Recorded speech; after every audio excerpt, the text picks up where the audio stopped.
नमस्कार दोस्तों, मैं आपका अपने चैनल HVS स्टडीज़ में स्वागत करता हूं और इस वीडियो में आपके लिए एसएससी जीडी के इम्पॉर्टेंट क्वेश्चन और एक्सपेक्टेड क्वेश्चंस लेकर आ गया हूं। अगर आप इस चैनल पर पहली बार आए हो तो आपसे अनुरोध है चैनल को सब्सक्राइब कर लीजिएगा। वीडियो अच्छी लगे तो वीडियो लाइक करके ज़रूर जाइएगा। चलिए स्टार्ट करते हैं। पहला क्वेश्चन है विच ऑफ द फॉलोइंग, और जितना आपका स्कोर हो प्लीज़ बताइएगा। और मैं आपको बता दूँ कि लास्ट में आपके लिए जो इस साल के नेशनल अवार्ड हुए हैं, जिसमें द्रोणाचार्य अवार्ड को हम यहाँ पर थोड़ा सा डिटेल में पढ़ने वाले हैं, तो वहाँ पे ज़रूर देखिएगा। आपको रिवीजन ही होगा अगर आपने पढ़ रखी है वीडियो, मतलब मैंने चैनल पर डाल रखी है। अगर आपने उसको देख रखा है तो अच्छी बात है, लेकिन आपका रिवाइज ही हो जाएगा द्रोणाचार्य अवार्ड को। तो मैं यहाँ पर रिवाइज कराऊंगा, आप ये भी ध्यान रखिएगा, लास्ट में आपको रिवाइज होगा। पहले क्वेश्चन की बात करें तो विच of the following union territory is given partially statehood in India. तो किसको पार्शली स्टेट का दर्जा, मतलब ऐसा तो कुछ होता नहीं है कैटेगरी, लेकिन पार्शली स्टेट की तरह काम करता है। तो आंसर हो जाएगा, वैसे देखिए चंडीगढ़ में कोई विधानसभा विधान परिषद नहीं है। दादर दमन दीव और दादर नगर हवेली में भी कोई विधानसभा विधान परिषद नहीं है। लक्षद्वीप में भी नहीं है। एक ही आंसर बचता है पुडुचेरी, जहां पर विधानसभा है, जिसकी वजह से हम ये आंसर लगा के आगे बढ़ सकते हैं। ये कॉमन सेंस का क्वेश्चन है, इसको आप ऐसे करके आगे चल सकते हैं। आपको मालूम होगा भारत में 8 यूनियन टेरिटरी हैं, जिसमें से पुडुचेरी और दिल्ली, उन्हीं दोनों के पास विधानसभा है और किसी के पास विधानसभा नहीं है। आगे बात करें तो यहाँ पर आप देख सकते हैं पुडुचेरी को आप इसकी असेंबली में सीटें 33 हैं और 3 लोगों को नॉमिनेट किया जाता है। गवर्नर इसके तमिलसाई सुंदरराजन है और चीफ मिनिस्टर एन रंगास्वामी है। ये आपसे पूछा जाता है ये हाई कोर्ट किस हाई कोर्ट के अंतर्गत आता है, तो मद्रास, जो कि तमिलनाडु में लोकेटेड है, मद्रास हाई कोर्ट के अंतर्गत इसके सारे केसेस को सुना जाता है। चीफ जस्टिस कौन है, तो संजीव बनर्जी इनके चीफ जस्टिस हैं। ठीक है, आगे बात करें। Malaria and kala-azar are caused by, तो मलेरिया और कालाजार किसके द्वारा होते हैं, तो आंसर हो जाएगा प्रोटोजोआ की वजह से होते हैं। ये भी आपको याद कर लेना है, जैसे बैक्टीरिया से टाइफाइड होता है, क्वेश्चन बहुत बार पूछा गया है। फंगी से कौन सी बीमारियां होती हैं, तो स्किन संबंधित बीमारियां फंगी से होती हैं। वायरस से एड्स हो गया, टीवी हो गया, इस तरीके की इन्फ्लुएंजा हो गया, इस तरीके की बीमारियां आपको याद कर लेनी है, एग्जाम में पूछी जा सकती है। आगे बात करें, अगला क्वेश्चन है the justice Rajendra Sachar committee. तो ऐसे ये रैंडमली क्वेश्चंस बन जाते हैं जो बहुत फेमस कमेटीज हैं, तो वो भी आपको पढ़नी है। राजेंद्र सचार कमेटी, या तो आप एक आधा क्वेश्चन मान के चले कि आप स्किप करेंगे, अगर ऐसे क्वेश्चन आएंगे तो कोई प्रॉब्लम नहीं है, क्योंकि आप सारे क्वेश्चन सॉल्व नहीं कर सकते।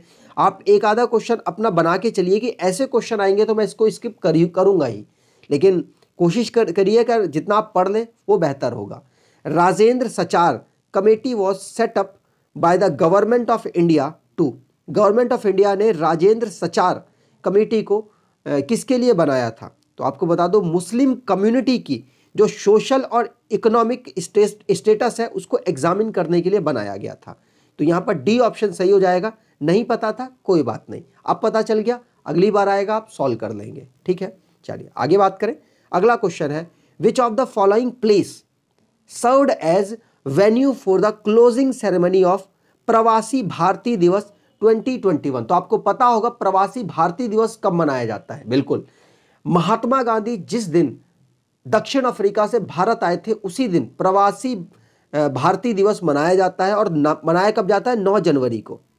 आपको बता दूं मोस्ट इंपॉर्टेंट 9 जनवरी है, क्योंकि पूछी जाती है आपसे एग्जाम में। ठीक है, यहां से आप जान गए, यहां पूछा जा रहा है ये मनाया कहां गया था, तो आंसर हो जाएगा ये इस साल मनाया गया था नई दिल्ली में। लेकिन अगर आपसे पूछ लिया जाए पिछले साल कब मनाया गया था, तो पिछले साल 2 साल में एक बार मनाया जाता है। 2019 में मनाया गया था वाराणसी में। एग्जाम में पूछा जाए तो कंफ्यूज बिल्कुल नहीं होना है। 2021 में नई दिल्ली और 2019 में वाराणसी मनाया गया था। ठीक है, चलिए आगे बात करें तो आप देख सकते हैं 16th नंबर का इस बार मनाया गया। 9 जनवरी 2021 को प्रवासी भारतीय दिवस नई दिल्ली में सेलिब्रेट हुआ। ठीक, आगे बात करें। अगला क्वेश्चन है the other name of tertiary sector. Tertiary sector आपको मैंने बताया, कितनी बार पढ़ा है, बहुत बार। अगर आप जितनी बार एक टॉपिक को पढ़ेंगे यकीन मानिए आपके भूलने की कैपेबिलिटी कम हो जाएगी। तो अगर आपको क्वेश्चन रिपीट करता है तो आप ये ना सोचें कि यार ये तो मैंने पढ़ रखा है, वही हो रहा है। एक बार आप उसको टेस्ट कीजिए, क्या पता कि आपको कुछ नया वीडियो में मिल जाए। एक अगर 2 क्वेश्चन भी नए मिलते हैं ना, यकीन मानिए आपको वीडियो आपका जो टाइम है पूरा देकर गई है। तो इस तरीके से ही पढ़ेंगे तभी आपको बेहतर काम, आपका बेहतर रिजल्ट मिल पाएगा। आप यहाँ पर देखिए टर्सरी सेक्टर को और क्या कहते हैं, आपको पता है तो बताइए आंसर। यहाँ पर कहते हैं इसको सर्विस सेक्टर, आपको पता था तो बहुत बढ़िया। और प्राइमरी सेक्टर आपको पता होगा, यहाँ पर प्राइमरी सेक्टर में क्या होता है, हम जैसे एग्रीकल्चरिंग करते हैं या फिर कोई भी डेयरी सिस्टम करते हैं, डेयरी सिस्टम में मतलब पशु पालते हैं, तो ये सारे किस में आते हैं, प्राइमरी सेक्टर में। मैन्युफैक्चरिंग सेक्टर कौन सा होता है, सेकेंडरी सेक्टर। सेकेंडरी सेक्टर में जो भी हमको चीज़ मिली है प्राइमरी सेक्टर से, उससे हम कुछ ना कुछ बनाते हैं। जैसे मान लीजिए आभूषण बना रहे हैं, बिल्डिंग बना रहे हैं, तो ये सब किस में आएगा, मैन्युफैक्चरिंग सेक्टर में। तो ये बात आपको ध्यान रखनी है, ए ऑप्शन यहाँ पर सही हो जाएगा। अगली बात करें, बीवी का मकबरा। हो सकता है आपने ये क्वेश्चन बहुत बार पढ़ा हो, कोई बात नहीं, आंसर लगाइए, आगे चलिए। तो और रिवाइज हो जाएगा इसी बहाने। बीवी का मकबरा, the replica of Taj Mahal is situated in. तो बीवी का मकबरा ताजमहल जैसा है, उसको कहाँ बनाया गया, तो आंसर हो जाएगा महाराष्ट्र के औरंगाबाद में इसको बनाया गया। अगर आपको आंसर पता था तो बहुत बढ़िया, यहाँ पर आप देख लीजिए, अगर नहीं पता तो देख लीजिए और रिवाइज ही होगा इसी बहाने। तो 1668 में राबिया दुर्रानी का, जिसको बीवी का मकबरा कहा गया, उसका उनका टॉम्ब बनाया गया। और उनके जो पुत्र हैं आजम शाह के द्वारा, जो कि औरंगजेब के भी सन थे, उनके द्वारा इसको बनाया गया था। ठीक है, चलिए आगे बात करें। In the context of Indian constitution, India के जो कॉन्स्टिट्यूशन के according, which of the following article guarantees the right to freedom of religion to its citizen. तो कोई सा भी आप धर्म अपना सकते हैं, इसकी सुविधा कौन सा हमारा आर्टिकल देता है, तो आंसर हो जाएगा ये आर्टिकल 25 ये वाली सुविधा प्रोवाइड कराता है। ठीक है, चलिए आगे बात करें। अगला क्वेश्चन है, the type of unemployment in the agriculture sector of India where more people are employed than require known as. मतलब एक फील्ड है, उसमें 2 लोगों से काम चल जाएगा, लेकिन लोग ज्यादा है घर में, तो वो 4 लोग उसी फील्ड में काम कर रहे हैं। तो ये क्या होगी, 2 लोगों की काम है, 4 लोग कर रहे हैं, तो 2 लोग यहाँ पे अनएम्प्लॉयड हो गए ना। तो अनएम्प्लॉयड जो इस तरीके की बेरोजगारी होती है, इसको क्या कहा जाता है, आंसर हो जाएगा डिसगुइज्ड अनएम्प्लॉयमेंट। क्या, डिसगुइज्ड अनएम्प्लॉयमेंट। ठीक है, यहां पर आपने आंसर जान लिया। लेकिन दूसरा है सीजनल अनएम्प्लॉयमेंट, किसको कहते हैं, जैसे मान लीजिए एक किसान है, किसान का सीजन का काम हो गया, उसके बाद 1 महीना ऐसा आता है कि जब फसल को पकना होता है, पकने के लिए टाइम दिया जाता है, तो उस टाइम तो बेरोजगार है वो, उस टाइम वो क्या करे, तो वो क्या, सीजन की वजह से वो बेरोजगारी उसकी आ गई, तो वो क्या होगा, सीजनल अनएम्प्लॉयमेंट। और मैं बता देता हूं, जैसे मान लीजिए कि कोई मच्छर की जो मच्छरदानी होती है ना, वो बेचने वाला पर्सन है, और उसको वो कब होती है, जब बारिश हो जाती है, तो उसके बाद मच्छर ज़्यादा लगते हैं, पूरे साल तो लगते नहीं है, तो वो बीच में अनएम्प्लॉयड हो जाता है। तो इस तरीके के अनएम्प्लॉयमेंट को कहा जाता है सीजनल अनएम्प्लॉयमेंट। ठीक है, स्ट्रक्चरल अनएम्प्लॉयमेंट क्या है, जैसे मान लीजिए आपने बीटेक किया, बीटेक करने के बाद आप 10वीं क्लास की नौकरी कर रहे हैं, तो ये क्या हो गया आपका स्ट्रक्चरल अनएम्प्लॉयमेंट। और मार्जिनल भी कुछ इसी प्रकार का होता है, दोनों ऑलमोस्ट सेम सेंस देते हैं आपको। ठीक है, चलिए आगे बात करें। Sandstone is an example of, sandstone किसका एग्जाम्पल है, सेडिमेंट्री रॉक का एग्जाम्पल है। ये आपको याद रखना है, 3 तरीके की रॉक हमने पढ़ी है, इग्निशन, मेटामॉर्फिक और सेडिमेंट्री। सबके एग्जाम्पल रट मारिए, कहीं लिख लीजिए, जिससे कि आपको डायरेक्टली बस एक बार लगाएं और सीधे आंसर आगे बढ़ जाए। ठीक है, बी ऑप्शन यहाँ पर सही है। आगे बात करें, which bridge connects Dibrugarh in Assam to Pasighat in Arunachal Pradesh. तो आंसर हो जाएगा, मोदी जी ने इसको इनॉग्रेट किया था, और ये था बोगीविल, जो ये ब्रिज था जो कि असम को अरुणाचल प्रदेश से कनेक्ट करता था। ठीक है, चलिए आगे बात करते हैं। अगला क्वेश्चन है, food contain oil and fat when kept for a longer time causes a change in its taste and smell due to the process of.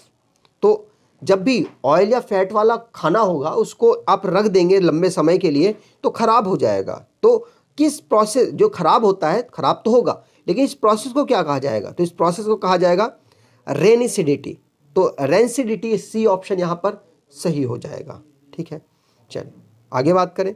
अगला क्वेश्चन है the ryotwari system was introduced bye.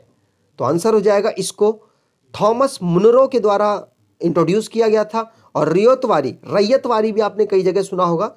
Ryotwari या ryotwari system, ये जो system है इसमें क्या होता था, जो एग्रीकल्चर जमीन होती थी ना, उससे किस तरीके से रेवेन्यू कलेक्ट किया जाए, ये एक तरीके का सिस्टम था अंग्रेजों का, जो कि थॉमस मुनरो के द्वारा सिस्टम में लाया गया, इंट्रोड्यूस किया गया। आगे बात करें। अगला क्वेश्चन है which reference to Mahatma Gandhi, जिसे मनरेगा भी कहा जाता है, Mahatma Gandhi national rural employment guarantee act, which of the following statement is not correct. तो आंसर हो जाएगा, आंसर से पहले पढ़ लेते हैं। It is also known as right to work. बिल्कुल, ये गांव के जो अनएम्प्लॉयमेंट लोग हैं उनको एम्प्लॉय देता है, मतलब उनको एम्प्लॉयमेंट देता है। तो ए ऑप्शन तो सही होगा। It is implement by the ministry of rural development. बिल्कुल, ये भी बात सही है। It was initiated by the government of India in 2009। 2009 वाला कंफर्म नहीं है। चलिए नीचे चलते, मतलब मेरे को तो कंफर्म है, मैं ऐसे ही बस जस्ट को कर रहा हूँ। It guarantees 100 work. पहले तो आप एलिमिनेट कीजिए, जब भी आप इस तरीके क्वेश्चन सॉल्व करें तो एलिमिनेट करिए। 2 आपके सही हो गए, मतलब ये तो आंसर नहीं होंगे। It guarantees 100 day of work to the beneficiary. तो जो भी बेनिफिशियरीज हैं उनको 100 दिन का काम देता है। बिल्कुल, ये भी बात सही है। तो सी ऑप्शन ही यहाँ पर सही हो जाएगा, क्योंकि 2009 में नहीं इसको बनाया गया, 2005 में इसको पास किया गया और 2006 में इसको लागू किया गया। तो 2006 या 5 आपको लिखा होता तब आप इसको सही कर सकते थे। ठीक है, आगे बात करें। अगला क्वेश्चन है the Bandipur national park is located in which of the following state of India. इस क्वेश्चन को सॉल्व करने के लिए आपको रटने की जरूरत नहीं। करंट अफेयर की वीडियो आपने सुनी होगी, इस चैनल पर आती है, आप उसको रेगुलर फॉलो करेंगे, उससे ही आपका ये कवर हो जाएगा। ठीक है, तो बांदीपुर नेशनल पार्क कहां पर है, कर्नाटका में लोकेटेड है, और यही आंसर हो जाएगा। आपको रटना नहीं है, आपको करंट अफेयर वाली वीडियो रेगुलर फॉलो करनी है। 2 महीने फॉलो कीजिए, यकीन मानिए आप खुद ही तभी छोड़ेंगे जब आपका सिलेक्शन होगा, क्योंकि करंट अफेयर आपको कहीं और से पढ़ने की जरूरत नहीं। आप 25-25 क्वेश्चन एक दिन में पढ़ लें, कुछ फर्क नहीं पड़ना। एक क्वेश्चन को पढ़ें प्लस उसके 10 क्वेश्चन रिवाइज करें, तो ये फॉर्मेट ज्यादा बेहतर होगा, क्योंकि 25 क्वेश्चन आप हर दिन पढ़ेंगे, आपको याद कितने रह रहे हैं 1 महीने बाद, ना के बराबर। 10 क्वेश्चन पढ़ रहे हैं एक दिन, जो एक क्वेश्चन पढ़ रहे हैं उसके साथ 10 क्वेश्चन रिवाइज, तो वो 10 क्वेश्चन तो याद होंगे ही होंगे, और ये क्वेश्चन भी आगे चल के याद हो जाएगा। तो ये मेथड सबसे बेस्ट है। आप करंट अफेयर की वीडियो फॉलो करेंगे, आपको बहुत बेनिफिट मिलेगा। आगे बात करें। अगला क्वेश्चन है light year is related to. तो लाइट ईयर क्या है, एक डिस्टेंस की यूनिट है। बी ऑप्शन यहां पर हो जाएगा, ये तो आसान क्वेश्चन है। अगले की क्वेश्चन की बात करें। The dash collects sound from the surrounding. हमारे कान का जो स्ट्रक्चर है उसमें से कौन सा स्ट्रक्चर साउंड को बाहर से कलेक्ट करता है, तो बाहरी, जो बिल्कुल बाहर वाला पार्ट है जिसको कहते हैं पिन्ना, ये कलेक्ट करता है। डी ऑप्शन यहां पर सही हो जाएगा। अगले क्वेश्चन की बात करें। The 2021 Dronacharya award for cricket was given to. Dronacharya award cricket में किसको दिया गया, तो देखिए याद करने का तरीका, क्रिकेट में क्रिकेटर के पास क्या होता है, बैट। तो बैट की जगह उसने क्या कर दिया, तलवार पकड़ ली। ठीक है, बैट की जगह क्रिकेट ने तलवार पकड़ ली। तलवार देखिए कहां पर है, तो सरकार तलवार, यही इकलौते पर्सन है जिनको द्रोणाचार्य अवार्ड मिला है, और क्रिकेट की फील्ड में से बिलोंग करते हैं ये। ठीक है, तो सी ऑप्शन यहां पर सही हो जाएगा। यहां पर देखिए द्रोणाचार्य अवार्ड को रिवाइज करें तो 2 कैटेगरी में दिया जाता है Dronacharya award, life time achievement category और दूसरी कैटेगरी है रेगुलर कैटेगरी। तो लाइफ टाइम में क्या होता है, डिफरेंस इनका ये है कि 15 लाख रुपए इसमें दिए जाते हैं, और वो जो रेगुलर कैटेगरी है इसमें 10 लाख रुपए दिए जाते हैं। ठीक है, यहां पर इनके नाम याद कर लें। तो नाम क्या है, टीपी ओसेप, जो कि एथलेटिक्स है। सरकार तलवार, क्रिकेट की जगह, बल्ले की जगह तलवार पकड़ ली। ठीक है, चलिए। सरपाल सिंह ये कौन है, हॉकी से बिलोंग करते हैं। ठीक है, और मनप्रीत सिंह भी है, तो सिंह से आप याद कर सकते हैं। आई थिंक सिंह नाम से भी ये इकलौते ही हैं। आप इस तरीके से याद कर सकते हैं। सरपाल सिंह हॉकी से बिलोंग करते हैं, मनप्रीत सिंह कैप्टन है इस समय हॉकी टीम के, तो उनके नाम से आप लिंक कर सकते हैं। आसान कुमार, आसान कुमार कौन है? कबड्डी से। तो आप सबको लगता है कबड्डी बहुत आसान है, आसान थोड़ी ना है भैया, एक बार जाओ तो सही, मरोड़ देते हैं दूसरे वाले प्लेयर। तो ठीक है, इस तरीके से इसको याद कर सकते हैं। तपन कुमार पानीघरी, तपन कुमार पानीघरी, तो पानी, पानी से स्विमिंग, पानी स्विमिंग कहाँ करोगे आप? पानी में करोगे, तो ये भी याद हो गया है ना, याद हुआ। चलिए आगे बात करें। अब बात करते हैं रेगुलर कैटेगरी की। तो रेगुलर कैटेगरी में भी 5 लोगों को दिया गया। यहाँ पर भी एथलेटिक्स है, वहाँ पर भी एक एथलेटिक्स थे, और यहाँ पर इनका नाम है राधा कृष्णन नायर, राधा कृष्णन नायर, इनका नाम याद रखिएगा। बॉक्सिंग में संध्या कुरंग, संध्या कुरंग। तो बॉक्सिंग हमेशा ना रात में करनी चाहिए, ताकि तुम्हारा सामने वाला अपोनेंट अगर मान लो थोड़ा सा अंधा हो, तो क्या करोगे आप, उसको घुसे घुसे बता दो, मतलब अंधा संध्या, अंधा संध्या, इस तरीके से कोई लिंक कीजिए। मैंने कुछ इस तरीके से ही कर रखा है। आगे बात करें हॉकी, हॉकी में वहां भी दिया गया किसको? सिंह को। जो सिंह आप किस तरीके से लिंक करेंगे? मनप्रीत सिंह से। और यहां पर है प्रीतम सिवाच, प्रीतम सिवाच, ठीक है, याद रखिएगा, इसको थोड़ा सा लिंक करने की कोशिश कीजिए। आगे बात करें पैरा शूटिंग में दिया गया जयप्रकाश नौटियाल को। तो पैरा ओलंपिक में, पैरा शूटिंग में दिया गया जयप्रकाश नौटियाल को। और टेबल टेनिस भी इकलौते पर्सन है ये, तो पूछे जा सकते हैं सुब्रमण्यम रमन, टेबल टेनिस में सुब्रमण्यम रमन को दिया गया। ठीक है, चलिए आगे बात करें। वीडियो अच्छी लगी हो तो आपसे अनुरोध है, वीडियो को लाइक कर दीजिएगा, सब्सक्राइब कर दीजिएगा, और वीडियो अच्छी लगी हो तो एटलीस्ट 10 से 20 दोस्तों को आप शेयर करेंगे, ऐसी आपसे उम्मीद करता हूं। धन्यवाद।